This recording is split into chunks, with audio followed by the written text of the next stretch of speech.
everyone, and welcome back to another episode of The Whole Tooth, a podcast all about sharks, rays, and their underwater habitat, brought to you by the Save Our Seas Foundation. I'm your host, Isla, and every episode I sit down with experts in marine science, conservation, and storytelling to talk all about sharks and the oceans. Today's episode was filmed at Wildscreen Film Festival in Bristol, for which Save Our Seas were a primary sponsor, so we all got to go 2 months ago, which was really awesome. It is an event that aims to bring together professionals in natural history, filmmaking and storytelling from all across the world. And as a scientist, it's always cool to see this side of conservation and be exposed to creative people who are giving wildlife a voice and telling stories about the issues faced by our natural world. They are essentially telling stories about the science that we are producing. And this is such an important part of the jigsaw, because without storytelling, we aren't going to get the public on board with protecting nature.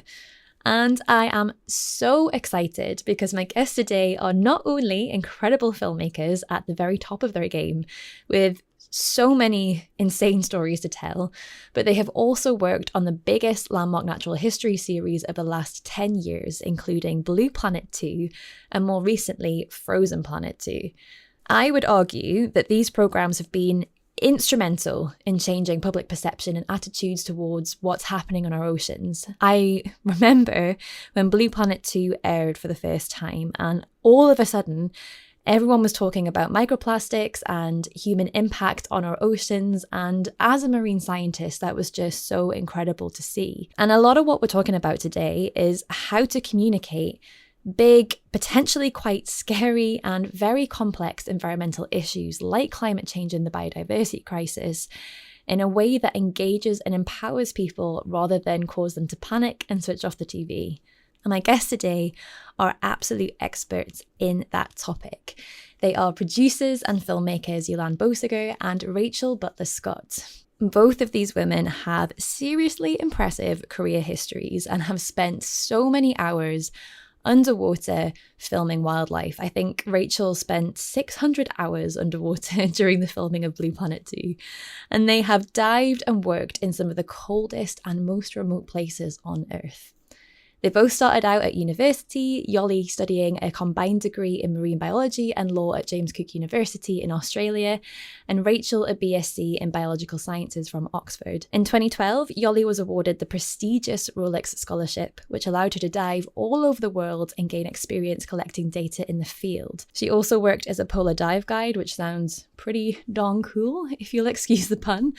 And then she started work as a researcher for the BBC, working on shows like Blue Planet, and has worked her way up to becoming assistant producer.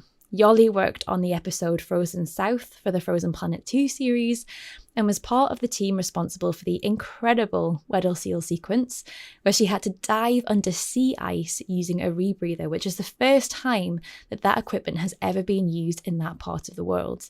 Rachel started her career with the BBC in 2010, making tea and taking on the researcher role for Great Barrier Reef. She then went on to work as assistant producer on Blue Planet, before becoming producer-director on Frozen Planet 2. Rachel produced the episode Frozen Ocean, which Yoli also worked on, where they had to camp on sea ice and spend a lot of time on the ocean. She is now a senior producer for the Netflix production Oceans.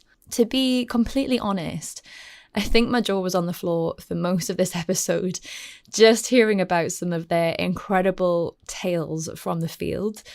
In this episode, we talk about what it's like to work in Arctic and Antarctic conditions, what goes into the filmmaking process for a big blue chip natural history series like Frozen Planet 2, and how to pick the right stories for these series. I was so lucky to be able to chat to Yoli and Rachel for the best part of an hour and hear all about their diving adventures and experiences in the industry. Please do go and watch Frozen Planet 2. You can find it on BBC iPlayer. It really is a masterclass in climate change and natural history storytelling. I laughed, I cried, I went through a whole range of emotions while watching it, and I'm sure you will as well. And you can see the fantastic work that Yoli and Rachel and their teams put into the whole series. It really, really is something special to watch. And because it is Wildscreen Film Festival, we do have some questions that relate to advice in the industry. So if you're looking to break into the natural history filmmaking space, or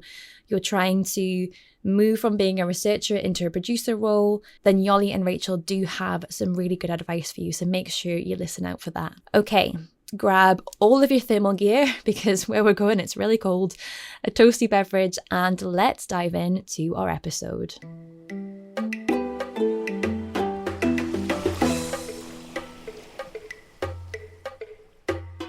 Hello, Yoli and Rachel, and welcome to the Whole Tooth podcast. Thank you. Hello.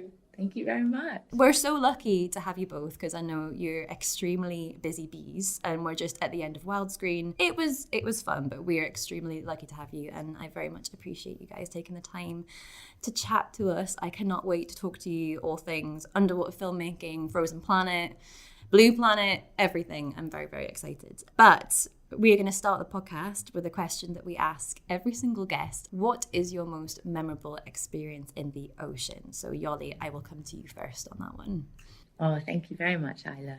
I think my most memorable moment has actually been quite recently.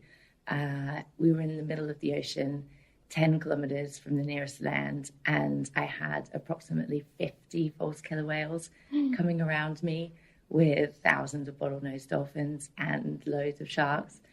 And yeah, they're just so intelligent. They come right up to you, they look at you, and you just think they're thinking like, what are you doing in the water? But yeah, it was a really privileged moment. That sounds insane. That sounds incredible. Were you filming at the same time? No, so I was actually the safety diver to the cameraman who was in the water. Mm-hmm. But yeah, it was just something that I've not done so much before. I haven't done so much open water diving, so that was really special. Yeah. Because one thing that I don't understand is how you guys can stay working and concentrate when stuff like that happens. Like whenever I watch the Big Blue Chip series, I always think about the people behind the camera, and I'm like, how did you keep your cool? Because I definitely wouldn't. I definitely don't keep my cool. I find I have to sit on my hands and I just get so giddy. And then when it's featured in some of the behind the scenes moments, I think, oh my gosh, I'm such an idiot. Most of my friends say, well, no, I'd be exactly the same if I was there. And I think if I ever lose that passion and that giddiness for the natural world, then maybe I should be looking for a different job. Yeah. And how about you? What was your most memorable experience? It's the hardest question. And I think we're constantly kind of, because we're so excited and passionate about the oceans, we're constantly kind of finding and seeing better and better and better things. But I think probably the most surprising and exciting moment was my first shoot for Frozen Planet 2, where we were on this big ice-strengthened vessel. And I've spent a lot of time, on the water. But to wake up one morning and look out your porthole and the surface of the ocean has frozen into ice. That is, and then as you hit the ice, it hits the side of the hull of the boat, and you think, oh my gosh, are we going to be on the Titanic? But that for me was extraordinary. And then we were out there filming hooded seals who blow up this part of their nose into this massive red balloon, and harp seal babies are just the cutest animals on earth. So I think that for me, it's a more recent one, but it was so special just waking up and being in this frozen Disneyland. Yeah, because of course you both have spent a lot of time in that place, and not many people get to spend time, both at both extremes, so the Arctic and the Antarctic. And I would absolutely love to wake up to just like that landscape. It was really special. Yeah, Yoli and I have been very privileged to be at BBC for quite a while now and spend hundreds of hours on and under the water. So that's a mean question for us. Asking the favourite experience. I'm so sorry, but like we asked this to like scientists, everybody, filmmakers, and it's really interesting to hear what everybody's what everyone's memorable experience is. And we also have a question at the end, which I won't tell you what it is, that we ask everyone, which is very serious. But we'll get to that a bit later on. But you're obviously, as you said, you're extremely passionate about the underwater world, about the ocean. And I'm really interested to know sort of where did that begin? Where did it begin for you, Yoli? Well, I was born on a year into my parents' 7-year sailing circumnavigation around the world. So it wasn't really much of an option for me, I don't think. You're literally born into it. Yeah. So, yeah, I was sort of surrounded by the ocean from a very, very young age. And, yeah, it's just always been, you know, a really important part of my life. And some of my earliest memories are of the ocean. And, yeah, I kind of need to be surrounded by it, actually, if I don't get to go into the water for, you know, a month or so, I really notice that we know too, she gets twitchy. She's hard to be around. Yeah. I'm not a very nice person after that. That's very much understand. I completely understand how you feel. Like when I first came to Bristol this week, I didn't know what to do with myself because I live by the sea, and I was like, where is it? I can't see it anymore. But that's insane. So your parents what were they doing? They were circumnavigating. Yeah, so they set off from Cairns in Australia, and it was their plan to sail around the world. They wanted to travel, and sailing was one of the sort of the cheapest ways at the time that they could do that. And then I was born a year in.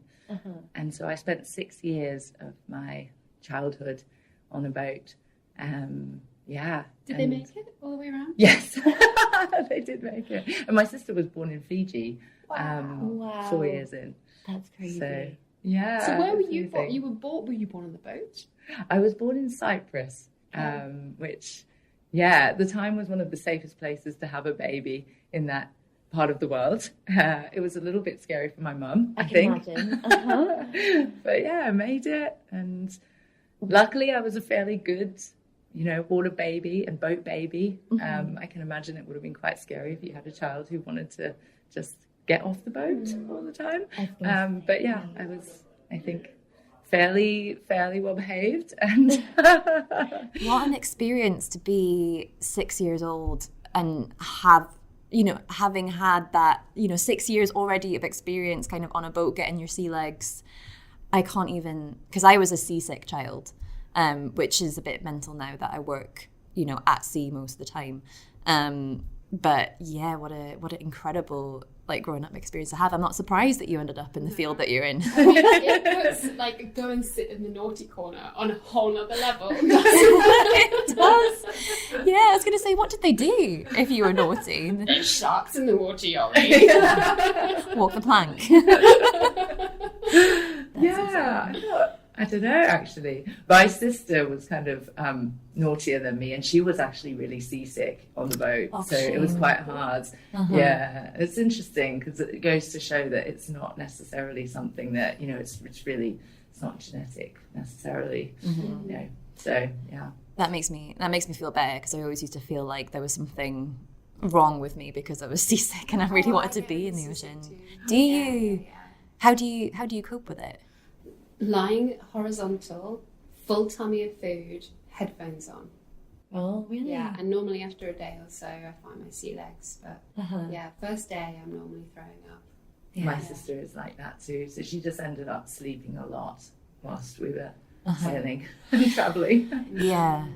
I think you've just got to get through those first couple of days, and then your body kind of realizes it's fine. Yeah. It's a type of movement as well, isn't it? If it's quite a stable kind of, not stable, stable's great, but if it's like a predictable kind of pendulum movement, fine. It's when it's erratic, it's kind of like the English Channel, because I grew up in Guernsey in the Channel Islands, and the English Channel is just the water sloshes in from every which way, and it's quite choppy. So trips over to France, I would always get sick. Yeah. So how did that then for you? I just sound so boring next to Ollie.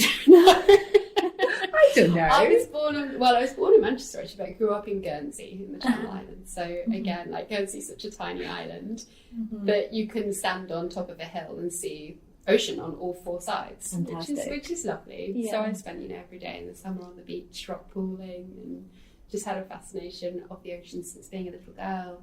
And then, to be honest, for me, it was films like Free Willy, Jaws, The Little Mermaid, and then of course the big BBC documentaries like The Blue Planet that just ignited this desire in me to want to be out there and see it and film it for myself. And of course, you've had extensive careers as filmmakers, but you started out in science, so you both have degrees in science. So you've got a degree in biological sciences from Oxford, Rachel, and Yoli, you have a combined degree in marine biology and law. Is that right? That's correct. That's really interesting. Why did you go for the combined degree, just out of interest?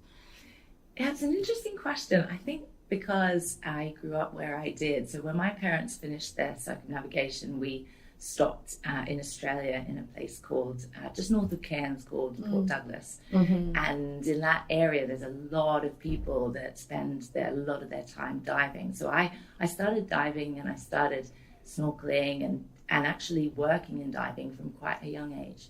And so I met a lot of people that had gone through their uni degrees, and they'd become marine biologists, and then they'd essentially come out and started doing exactly what I was doing without actually even having a degree.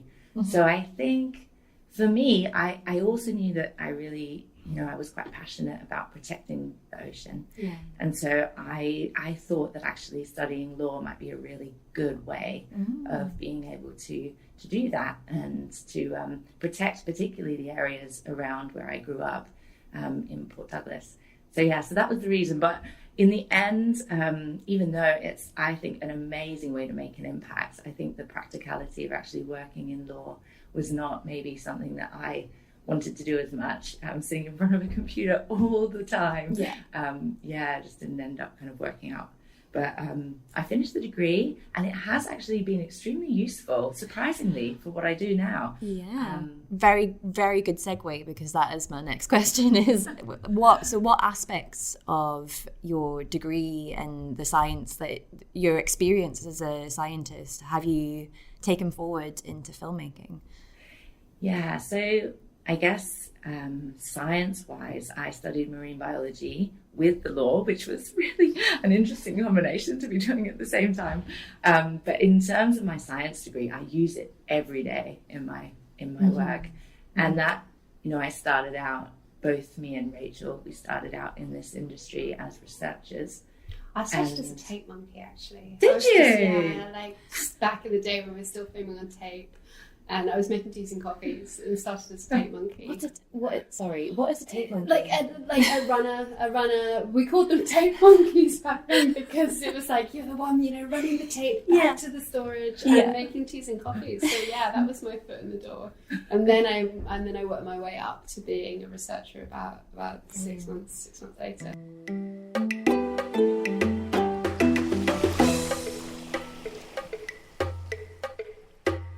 I've dabbled in researching for film production, but can you explain sort of what a researcher does and kind of how the science sort of comes into that? So a lot of us start out as researchers in the TV industry, and our main responsibility is kind of finding the new research, which can be then translated into these amazing new visual captivating stories. And to do that, you have to be able to speak a scientific language, because you need to speak to scientists on the phone, you need to be able to read scientific papers, and if you don't have that background, I think it's not essential, but it can be a little bit trickier. So that's been really useful. Main job as a researcher on a landmark TV film is to find great stories that are filmable, and to do that you need to know where, with who, exactly what, for how long, and how reliable is it, how many times is it happening, which obviously feeds into how long you should be there for. But I think that scientific rigor, I think that's why a lot of us have got degrees in biology and sciences before, because just speaking to people, understanding the language of scientific papers, but also just having that, well, no, tell me, how frequently does it happen? And is it a time of day thing? Or is it a time of the lunar cycle thing? And is that place better or is that place better? And it's often grey, isn't it? But I think just having that scientific kind of rigour behind you is really helpful for researchers in our industry. I was just going to say, sometimes we work with scientists in the field as well. So they come out with us on our shoots and, we'll be interacting with them and they'll be advising us and showing us where the best behaviour is. And I think it's just nice to be able to have something really in common with them and to be able to, absolutely. And I think because we specialise in wildlife as well, it's not, you're not telling a people story and you're not working with actors that are reading a script. You're trying to tell the animal's story and you're trying to be as true to nature as you possibly can be. So who better to find that information from than the scientists and the naturalists that are observing and studying these animals for often, years at a time. And so we're so thankful to the science community and, people such as yourself that are out there looking and observing, because you probably get loads of calls from us, annoying people in telly going, but tell me, how frequently does it happen and how could we get there and how close could we get? And because we are sitting in an office in Bristol, yolly twitching, before she can get back out there again. But we need to know the how, why, when, who, and what. But they're so closely intertwined, science and filmmaking, because I did it the wrong way, not the wrong way around, but I did it the other way around. So I did do a degree.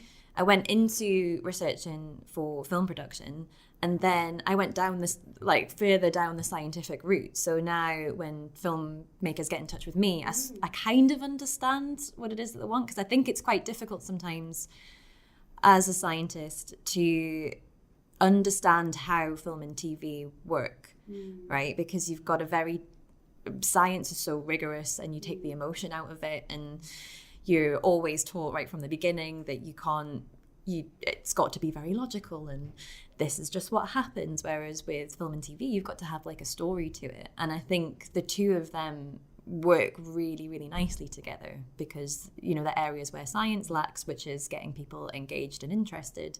And then on the other hand, film and TV, we can help you guys with, like you say, the animal behaviour and things. So it's really cool to have both of those backgrounds. I think the hardest job actually for a researcher is at the end of production. So you do pre-planning, then you go into the filming. But at the end, when we're researching our scripts, before it goes off to David Attenborough or whoever's reading it, because you've got to make sure that, the lines we're writing are scientifically accurate whilst being digestible to a broad an audience as you possibly can, because an 8-year-old child could be listening to it, or David's 96-year-old friends and people all over the world, and you can't read a scientific essay over every animal story. So I think that's really hard, distilling the science and making it factually accurate while still entertaining in a story. And I mean, we do the rigor we go through when we have to have 2 or 3 citations for every single fact that we have in the script. And that can be really hard because you've got annoying producers like me going, but I want to throw this. It's like, but you can't. Okay, someone was talking on a panel the other day at Wildscreen about there was something like a scientific term is downgrading for a forest, a forest being degraded, but there's no opposite to that. There's no upgrading, and the producer had to work for a year to get them to allow them to use the term upgrading, because they were like, people will understand that better because it's the opposite version. It's fascinating. It's fascinating to know how that, and there's so much work that goes into a production that I don't think people realize, and it takes years. But you both, before we get onto that, you both are now in producing roles, producers. And what is the difference between that and a researching role? There's a lot of, like you've just said, it's a real collaborative effort, these films. And although we have fairly defined roles, at the same time, it's a team effort. Everyone kind of, works very closely together. And, the the final result of these films has taken, as you've said, 4.5 years for Frozen Planet 2, and probably, more than 1,000 people all over the world. So, that there is a lot of kind of mingling between roles. But in essence, researchers find the story, producers find stories, and then producers decide on which stories, and kind of then working together with the researcher really distill down exactly what sequence we are going to film, how we're going to film it, and who's going to be filming it with us. And then an AP, an assistant producer, is often brought on bigger productions, and they spend a lot of time in the field with our cinematographers, actually directing and filming. But it varies on. You often get producers that want to be in the field all the time. You get producers that have got young families that don't want to be in the field at all. So researchers, APs, and producers, we all end up directing individual sequences. But I guess the producer has the vision and takes it all the way through from the beginning to the end, but also sits next to the editor for several months to kind of, create and craft the story at the end of the day. And because we're at Wildscreen, I was going to ask for a little bit of advice, but I'm trying to make them quite specific, because I know whenever anyone asks, how do you get into the industry, there's so many different routes in. But Yoli, do you have any advice for anyone who is maybe in a researching role at the moment and is wanting to make that transition into AP or as producer? What can they, I don't know if there's probably not like a route that they can follow, but do you have any advice for them in how they can start to make that transition onto the next level, if you like? So just so I understand that was if you're already a researcher in the industry. Yeah. I think being a researcher, it's such a great opportunity, because actually whilst you start to find the stories, and you're probably going to be quite office based throughout the production, you will get the opportunity to actually go in the field, and often you'll be going with another experienced assistant producer or with a producer, so you'll be able to pick up on all of those bits of directing skills and important skills that you'll need in the future from those people. So I think when you get those opportunities, just making the most and asking as many questions about everything. There's no silly questions. It's a really good time to sort of be finding out as much information as you can. And trying to get as many opportunities to go into the field as you can, trying to get as many opportunities to sort of at the end of the program, as Rachel was saying, when all of the material comes together in the edit, producers will often give researchers opportunities to just sit in the back of the edit and watch and see the different decisions that are being made, ask questions again. So I think, just really making the most of the opportunities as a researcher to learn as much as you can. And to not run before you can walk. I mean, yours and I both took 8 to 10 years to make it from kind of researcher up to producer, and I would hope that we'd be better PDs as a result of that, because you don't, if you get thrown into it, if you get thrown in the deep end too quickly, then you may not swim. It's just, I think the harder thing is breaking into the industry in the first place, into a researcher role. Often once you're in, if you work hard, then you're in. It's hard to kind of get into the industry, and it can feel like it's a bit of a tight-knit community, and it is a tight-knit community, as you've just seen at Wildscreen, but it's also a wonderful community, and actually becoming so much more inclusive, so much more diverse. And I think with the explosion of content being made for all the streamers now, as well as the terrestrial channels, there's so much being made that there are more and more opportunities for our amazing industry to grow and expand. So I think it's the 3 Ps. It's professionalism. So you need to have, some kind of background, ideally a degree, because we've just explained why that's helpful. But if not, just like a real understanding and experience of being out there. So that professionalism, passion.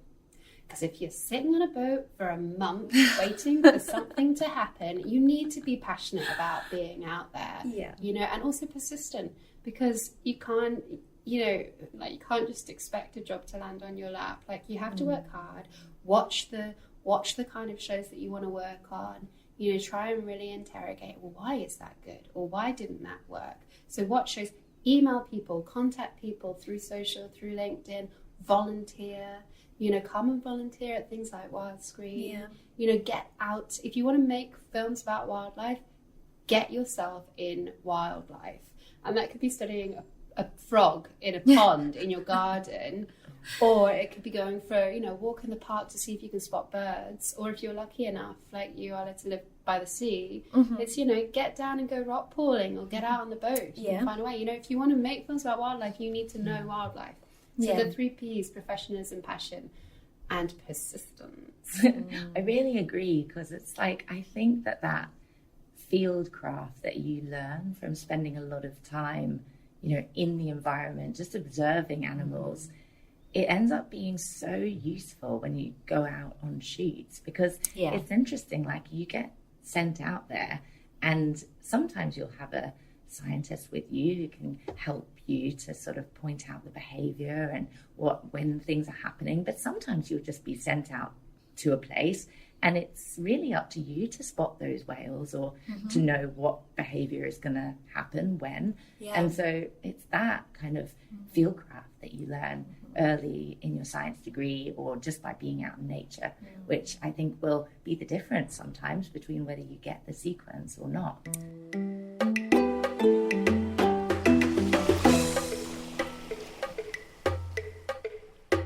One aspect of your careers as well that I really, really wanted to ask you about is diving, because as a diver myself, sometimes I watch what you're doing on the behind the scenes, and I'm like, this looks so amazingly cool, but also sometimes pretty gnarly, pretty tough as well. You're diving under ice. In Blue Planet, you're diving with like lots of different currents and all sorts, and you're having to film at the same time while being a safety diver.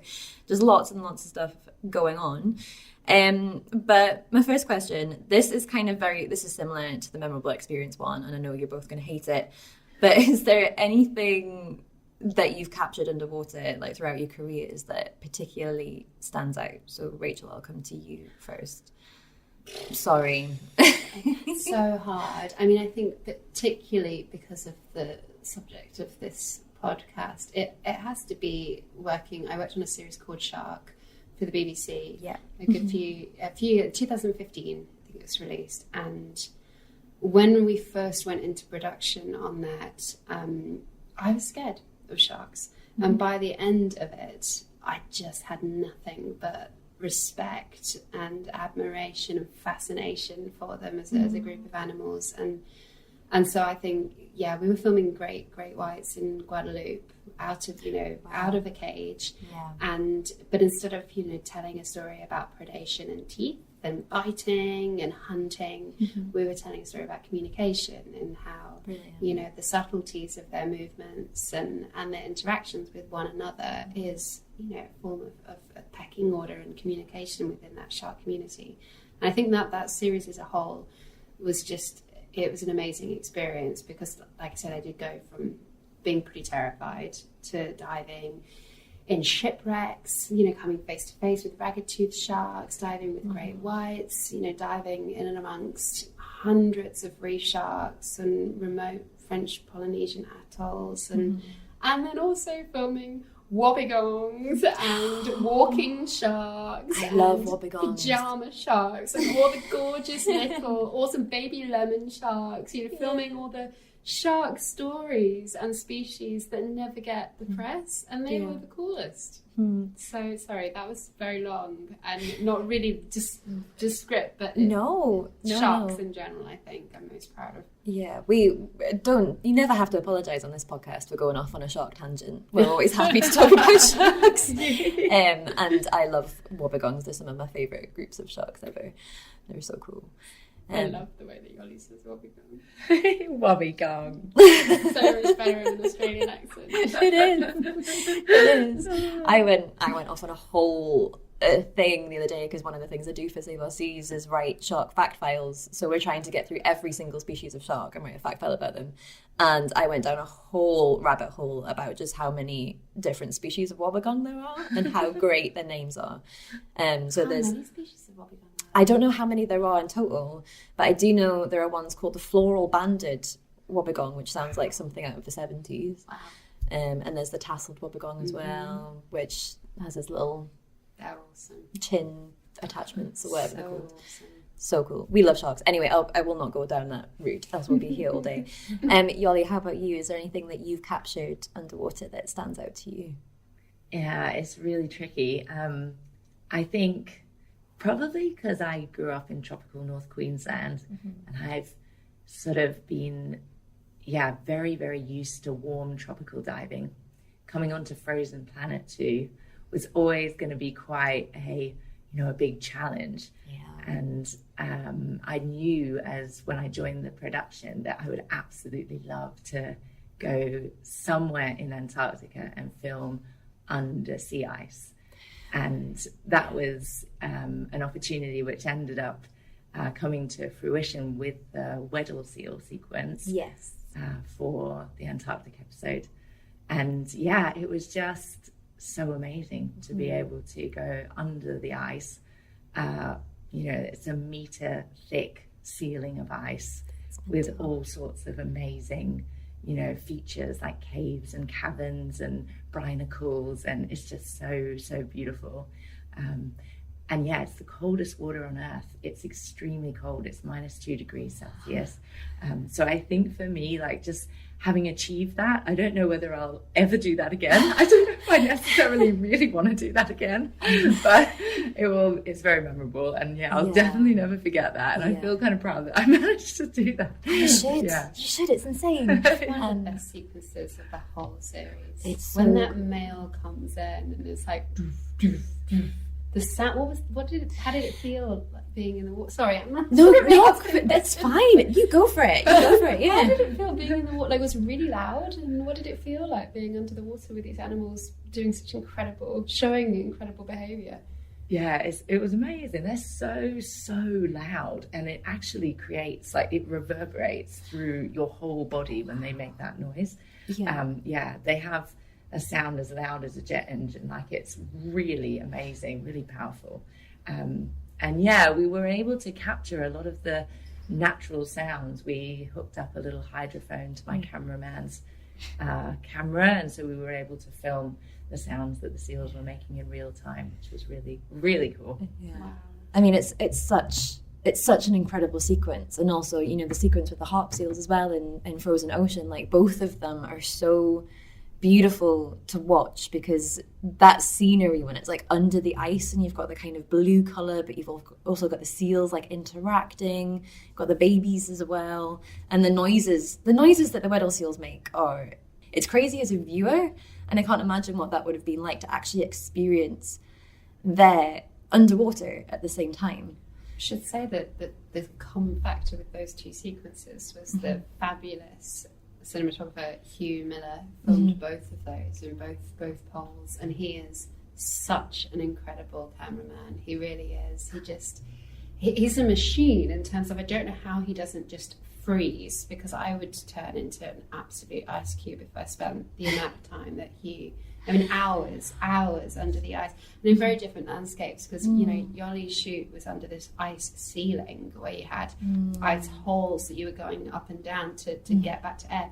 The challenge for us when we were filming the harp seals off Greenland was that it was like a Tetris ice kind of pack ice environment over Hugh's head. Yeah. And so we couldn't tether him, because if we'd have tethered him to the boat for safety, then that tether could have got caught in the pack ice moving around with the tides, and as you see later in that sequence with the storms.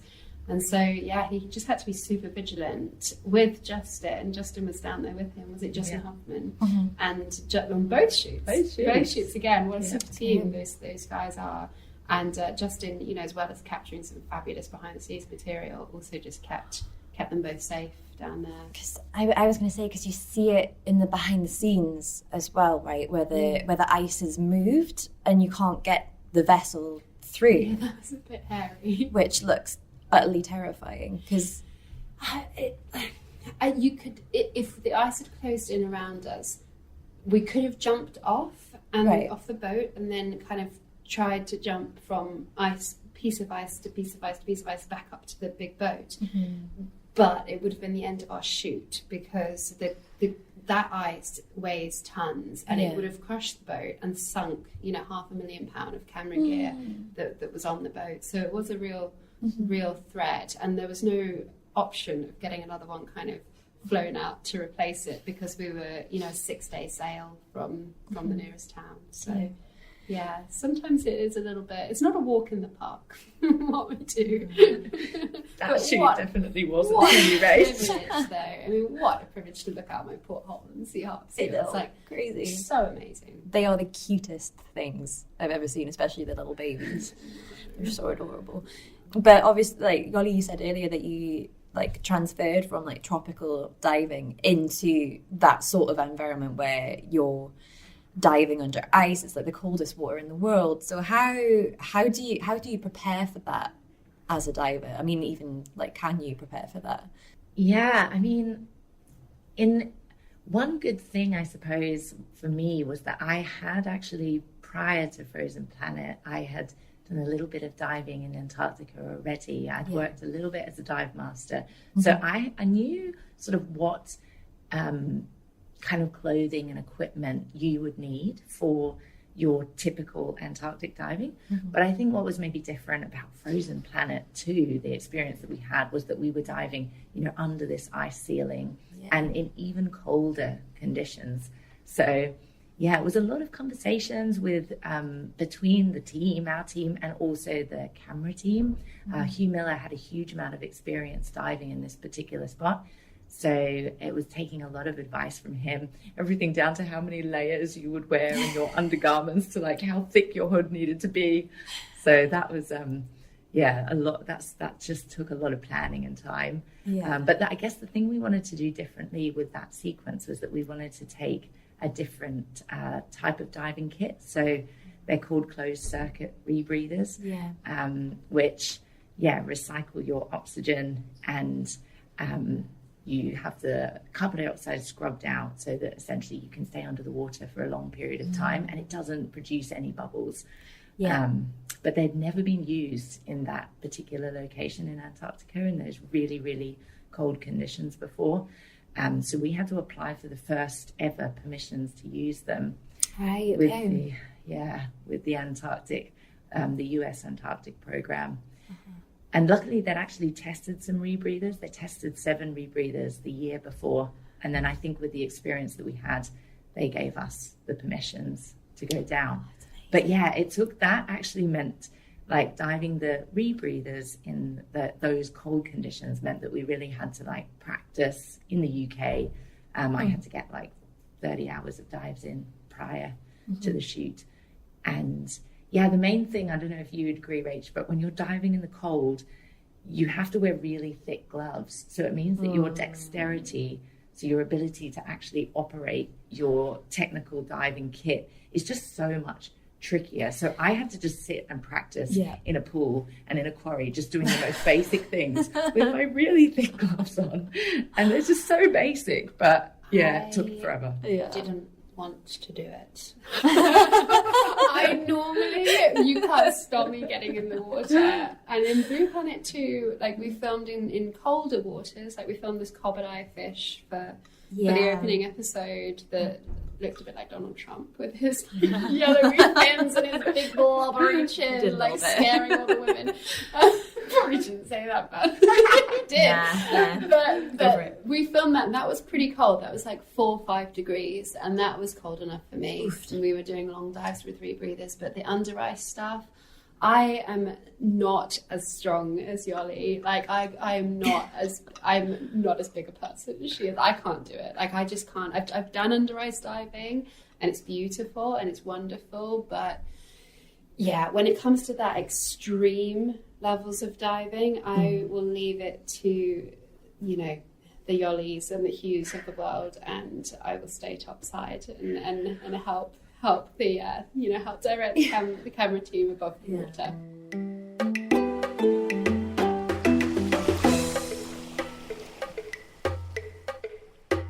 just wanted to spend a little bit of time talking about Frozen Planet 2 and climate change storytelling, because one of the things that we struggle as scientists is how to tell these kind of how to communicate this kind of big, almost scary science to the public. But obviously, as you said earlier, Frozen Planet 2 has been in the works for over 4 years, which a lot of people, I don't think, realise just how long these big blue chip series are sort of in the making for.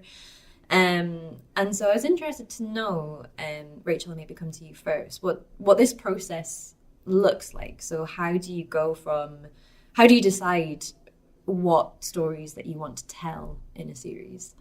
We wanted to bring the changes from the original Frozen Planet series, and whereas that looked at the amazing animals that lived in both the poles, the Arctic and the Antarctic, Frozen Planet 2 looked at the cryosphere in general. So we wanted to talk about areas that were frozen because of altitude, not because of latitude. So we had a sequence of a chameleon on top of Mount Kenya because it's covered in snow. So we wanted to kind of tell the story all about cold places on our planet. But we were also keenly aware from the very beginning just how fast these places were changing. And I mean, the Arctic's warming 4 times faster than anywhere else on the planet now. And so we were very aware of that, and we wanted to document it.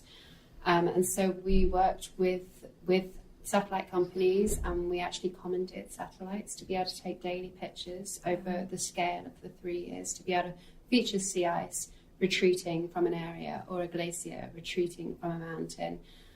We also set up long-term time-lapse cameras to be able to, again, like on our watch over these 3-4 years, to be able to feature, how this ice was changing, as well as, of course, using MODIS data from NASA to show the picture of sea ice over the last 40-odd years. Yeah. So I think, we're documentary filmmakers, and so we wanted to document how that ice was retreating, and tell the story of the frozen world in general, not just the poles.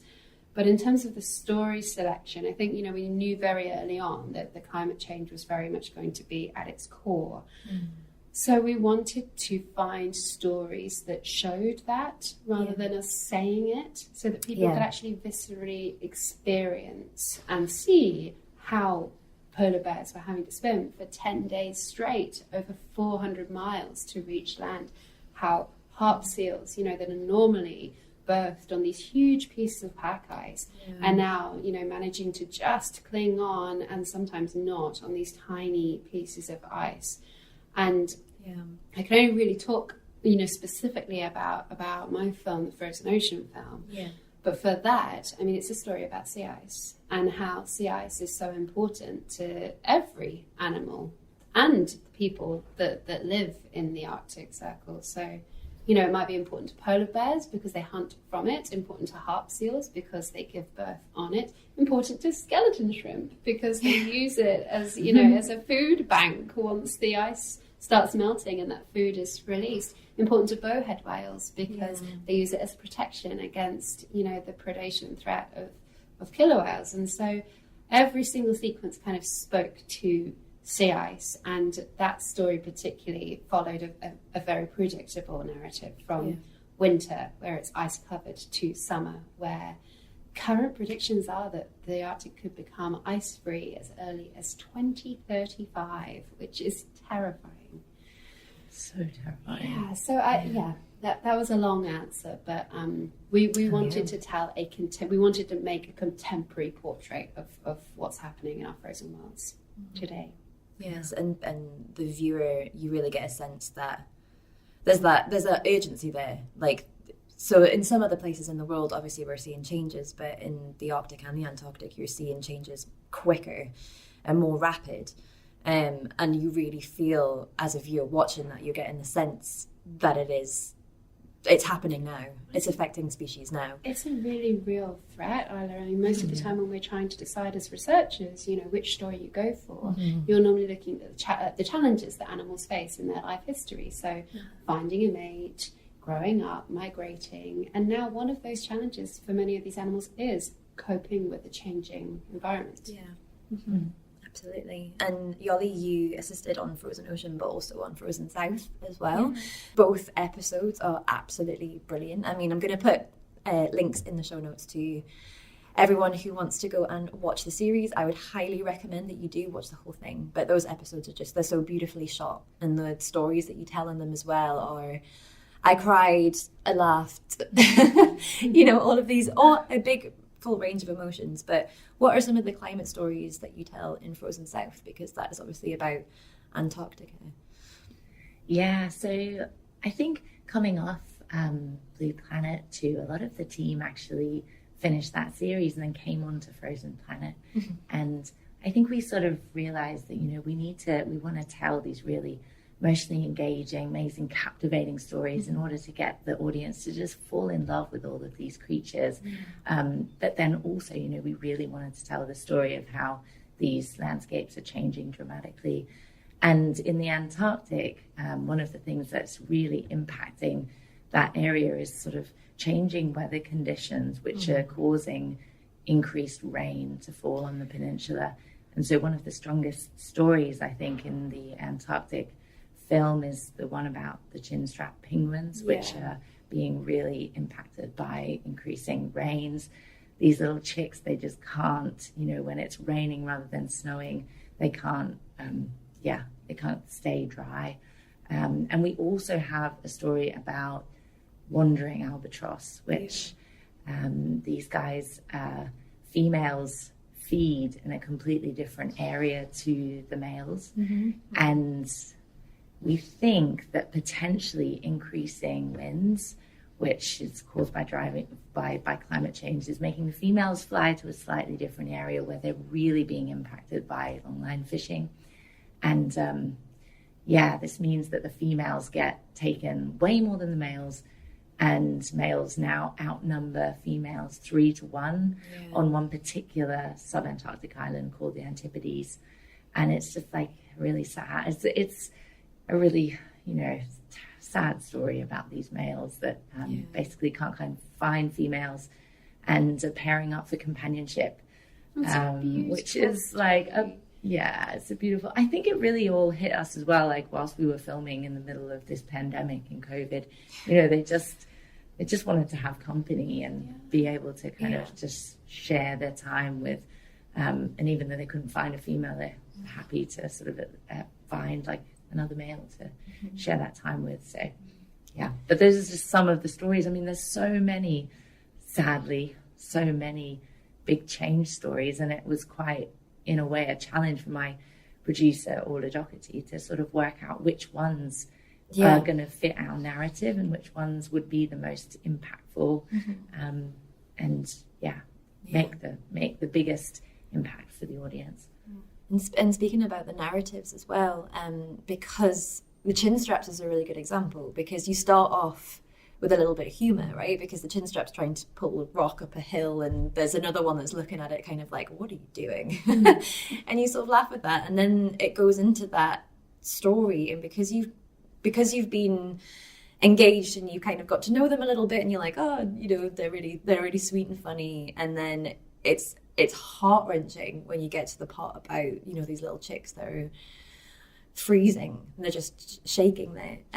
But, this is something that's, throughout Frozen Planet, is that kind of mixture of light and dark. You've got humour and love and sweetness, but then right next to these kind of very, what's happening to these animals because of climate change and other things. And I just wondered, how do you strike that balance between, because obviously you don't want the audience to feel doom and gloom all the time, but you also don't want to stray away from the issues. It's potentially quite a difficult question. But no, I mean, I think first and foremost, we wanted the series to be a celebration of life in the cold places on our planet. And because they are incredible habitats with extraordinary animals that really do go to extreme lengths to survive in these places. So we wanted to celebrate that. We wanted to tell these incredible, funny stories of farting walrus roly-polying down, or Yeah. or you know, pumas hunting at night, or like the whole the wolf bison opener in the Frozen North episode, that was extraordinary, and we wanted to tell these incredible wildlife spectacles, because it would be criminal not to. But at the same time, you know, as you touched on, you simply can't responsibly make a series about frozen places without also talking about the challenges that are being faced by climate change. Yeah. And I think, you know, the style of storytelling in recent years has gone, because of the evolution of cameras and sensors, we can get that much closer with longer lenses and film for that much longer into, you know, darker points in the day and the night. And it just means that we can get on the eye level of these animals and just kind of try and get into, you know, who are they? You know, who are these animals and what are they going through? And I think because of that way of storytelling that we're following, it then makes it all the harder when you see that one of those challenges is linked to, you know, our impact on the natural world. Yeah, absolutely. And something else that we see a lot in Frozen Planet, Blue Planet as well, these blue chip series, is the fact that you're filming behaviours sometimes that have never been seen before, sometimes not even scientifically recorded. And do you know when you're setting out to film, I mean, obviously you've got stories that you want to tell already, but do you know sometimes that these things are going to happen, or is it like a complete surprise when you're there? I mean, in order to kind of commit the time and the teams and the money and the boats, and you do have to, before you go out in the field and do a shoot, you usually have an idea of sort of the story or the sequence that you want to tell, that's for sure, because that just means that you will have more success, I think, of coming back with a story rather than just a big random collection of shots which don't necessarily come together into a story. But of course, like, there are definitely, I mean, animals don't follow scripts, so we write a plan for what we hope might happen, and then you get out there and a lot of the time you see behavior that you just didn't expect, or the animal doesn't show up, or like for some reason really sad, maybe because of climate change as well, like the behavior is just not happening as you expected that it would happen. So I think that then comes down to like the team on location to then be able to switch the plan, make the most of whatever amazing new behavior or different animal turns up, to make sure that you come back with a story. Yeah. All I would say though is, with these big landmarks, we always have at least one story that's pie in the sky. You know, so you have some what we call bankers, where you know the research is pretty good and you're probably going to come back with what you're hoping for. Yeah. Otherwise, you know, like Yoli says, you don't want to waste money. But there's always one or two, depending on how risky the producer is, which is like, we might come back with nothing, but if we come back with something, it's going to be epic. And Miles Barton, who we both worked with on Blue Planet 2, who sadly has passed away, it's such a loss to our industry. But he was so experienced, but he was one to go for those pie in the sky stories. Yeah. And he sent, for instance, on Blue Planet 2, he sent the team out to film the giant trevally, the fish that caught birds mid-flight. There wasn't a single frame, a single shot of that happened before. And it was Miles that sent me to the Galapagos to film sea lions hunting yellowfin tuna. And we'd heard from fishermen that it was happening, but had no idea. So we just sent out a small team at first, and when it was happening in front of us, myself and Richard Willicombe and Dan Beach and the cameraman, we were like, oh my gosh, this is amazing. And it's so exhilarating, because you hope you're going to see something like that, but it's extraordinary. But you can't have too many of those in each film, because if not, you could just end up with nothing. That's the thing. Yeah, you've got to have some things, I guess, that absolutely you can get, and then you do have a bit of leeway to sort of be like, okay, we'll see if we can get this. Sprinkle the magic. It's so incredible. And then kind of linked onto that is, we talked how science can inform filmmaking, but I also wanted to ask, how filmmaking can help science. think we're often in a very privileged position as filmmakers because we get to go out and observe very closely a certain animal or group of animals for hours and hours and hours and hours on end. So we may notice some nuanced behaviour that the scientists in the field, haven't had the time, because they're collecting data, they haven't had the time to actually watch that animal and see how it behaves. So we are always very keen to work with scientists because we get so many of our stories, and they are the lifeblood of what we are able to create. So we're very keen to kind of give our footage back to the science community, and often scientific papers are created in part due to the amazing cinematography and the moments that we capture on film. Yeah, I mean, I agree. Like, we're in this really amazing privileged position. And, like one story that, as Rachel was saying, we go out sometimes and we don't actually have pictures of the behavior, and Weddell seals was one of those. I mean, we really, because it was such a challenging place to work under the ice in such cold conditions, there weren't that many researchers who had actually studied the Weddell seal underwater. So we knew about the fact that there were these territorial fights happening based on the fact that we just saw the males on the ice with injuries. So we'd never actually seen it underwater. There was injuries on land. So it was kind of assumed that would be caused by territorial fights between males.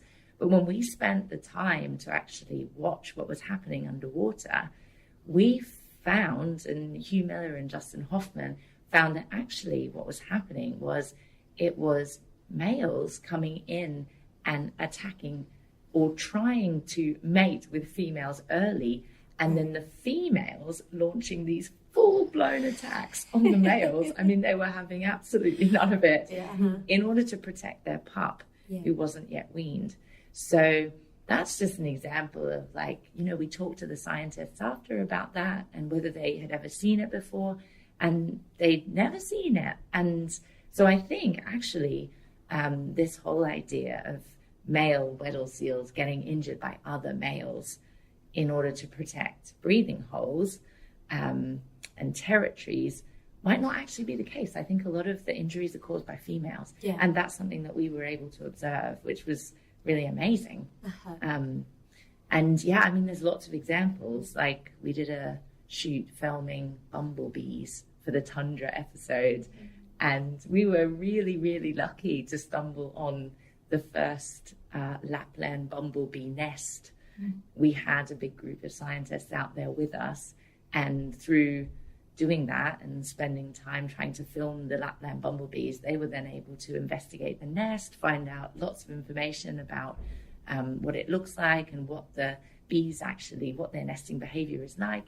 And yeah, they published a paper earlier this year on the behavior of the Lapland bumblebee. So, but Rachel, I mean, you had experience like that on Blue Planet too, with the mobula rays, didn't you? That was a paper that was published on, or a note that was published. But because this is an audio medium, I'm just going to say Rachel for a second, she looked very, very confused there, and she was like, "Oh yeah, I did that." I think because we're trying to capture new behaviour. The audience has an appetite for being transported to worlds that they've never seen before and seeing something that they didn't know existed, which makes it really hard for us because we're constantly having to try and find, the next new thing. But often when you are in new territory, and also the cameras, I have to say again, like it's our cameramen and women that spend a lot of time capturing this. But also, if you can slow something down, 100 times, then you might see something, and I don't want to give anything away from stuff we've just been filming, but often with cameras, if you can see in the dark, or if you can slow something down 1,000 times, then you might find something new. That's it, yeah. And I mean, it's becoming, in the scientific community as well, it's becoming a lot more normal to use things like drone footage and analyze video footage and things to learn about new behaviors. I mean, especially with sharks, we've just had the white shark and orca predation in South Africa that's just been proven for the first time because someone just happened to have a drone in the air, and that's the only time that we've captured it. It's pretty crazy. So I think there's definitely a lot of avenues for filmmaking and science to work hand in hand in the future, especially as, like we talked about earlier, we're seeing these changes. The changes happening to our natural world are occurring so rapidly, and we need to make the most of any opportunity that we have to showcase that.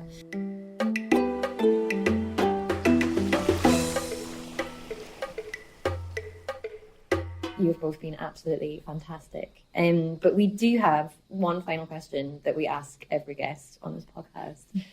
It's a very serious one. And that is, if you could be any species of shark, ray or skate in the world, what would you be and why?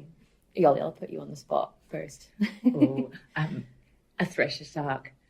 Yes. Definitely a thresher shark. I just think they're so cool. I've never seen one, and oh man, I would so love to see one. I'm hoping maybe in the next 4 years or so I'll finally be able to see one. But yeah, I mean, there was a video that came out, like, gosh, maybe it must be like 5 years or 6 years ago now, but just about how they hunt, like with their tails, like, and I just think it's the most crazy, like, I would never have thought, looking at that animal, that is how that they stun and capture their prey, and it's just amazing. It's phenomenal, isn't it? Yeah. Jada Elcock, who we've had on the podcast before, she's a shark scientist, and anytime someone mentions thresher, I just hear her in my head being like, the shark that hunts with its butt, because she says it all the time. But yeah, excellent choice. Rachel, how about you? It's an interesting question, isn't it? Because you don't just think about the habitat that shark lives in. I instantly start thinking about the threats that shark might be under as well. So partly for that reason, I don't think I would want to be one of the big pelagic sharks, because you'd get caught in a line and that must be horrible. So I would be a wobbegong. It means I get to live on a coral reef in warm places, thawing out after a frozen planet, and have a fabulous name and a frilly head. Absolutely brilliant. I would also like to be a wobbegong. I think that'd be very cool. Or a thresher, either or. Anyway, I'm going to let you both go because I know you've got to get back to your busy lives and your editing and all kinds of very exciting things. But thank you both so much for fitting us in. Thanks for having us. Thank you so much, Isla. This podcast was brought to you by the Save Our Seas Foundation. It was hosted and edited by me, Isla Hodgson. Our wonderful artwork is by Nicola Pula, and the brilliant jingle that you can hear right now is by David Knight. A enormous thank you to Rachel and Yoli for taking time out of your busy schedules to talk to us on the podcast. It was so utterly fascinating to hear about your adventures and your experiences, and I am now incredibly jealous and want to change my career path, as I'm sure a lot of our listeners do. So thank you so much for that. And thank you at home for listening. If you like this episode, be sure to rate, review and subscribe. That really does help other people to find us. And if you want a question answered on the podcast, or you want us to cover a certain topic, or you just want to say hi, please feel free to get in touch on isla@saveourseas.com. You can email, or you can find us on social media. We are at Save Our Seas on Twitter and at Save Our Seas Foundation on Instagram. Alrighty, have a jawsome week, and we will see you next time.